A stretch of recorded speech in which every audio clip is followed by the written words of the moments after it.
Welcome. In this tutorial, we will graphically solve this minimization problem using the objective function line approach.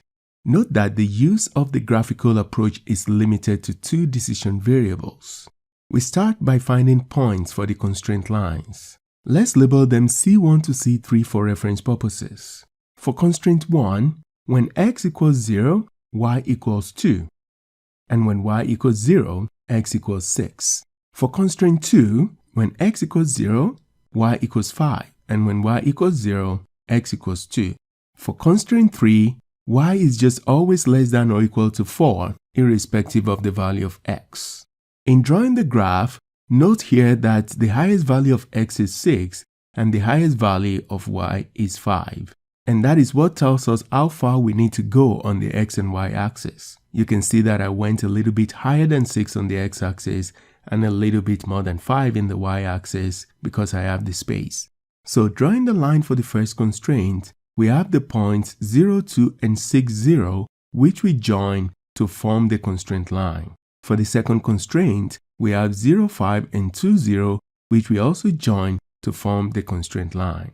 For y less than or equal to 4, the line is simply at y equals 4. Now, since the first two constraints are greater than constraints, they will be satisfied in the region above the lines away from the origin, and y less than or equal to 4 is simply satisfied below the line. The direction of the arrows show that the region satisfying all the constraints at the same time, called the feasible region, is this area shaded in blue. Now, the optimal solution to this problem will occur at an extreme or corner point of this feasible region. Let's label them A, B, and C for reference purposes. Now, recall that the objective function is to minimize 5x plus 7y. So the corner points that gives us the minimum value of the objective function is the optimal point. Instead of testing every single point, we will use the objective function line approach. We begin by setting the objective function to any number of our choice. To make the process easy, we can simply multiply the coefficients of x and y. In this example, we have 5 times 7, which equals 35. 35 seems to be appropriate for this problem. Note that if this number is too small or too large, you can always multiply or divide it by an appropriate value. Next, we find the points to draw the objective function line. When x equals 0, y equals 5, and when y equals 0, x equals 7. So the objective function line is this blue dotted line here. Recall that this is a minimization problem. So to use this line to determine the best extreme point, we slowly move it down towards the origin parallel to itself. If this were a maximization problem, we will move the line upwards away from the origin.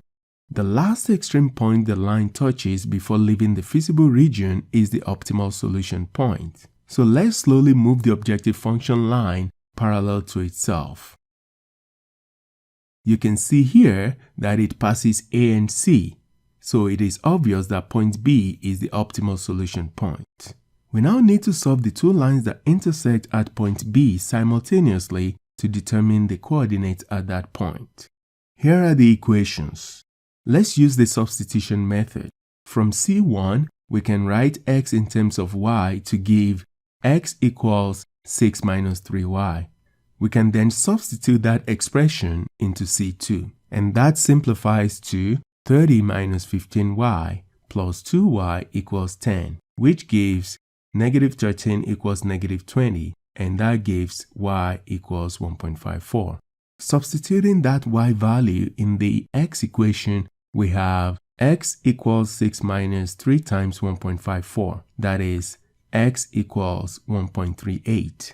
So the coordinates at point B are x equals 1.38 and y equals 1.54. Let's now plug the points into the objective function. We have 5 times 1.38 plus 7 times 1.54, which gives 17.7. So the optimal solution occurs at point B, and the corresponding minimum value of the objective function is 17.7. See you in the next video, and thanks for watching.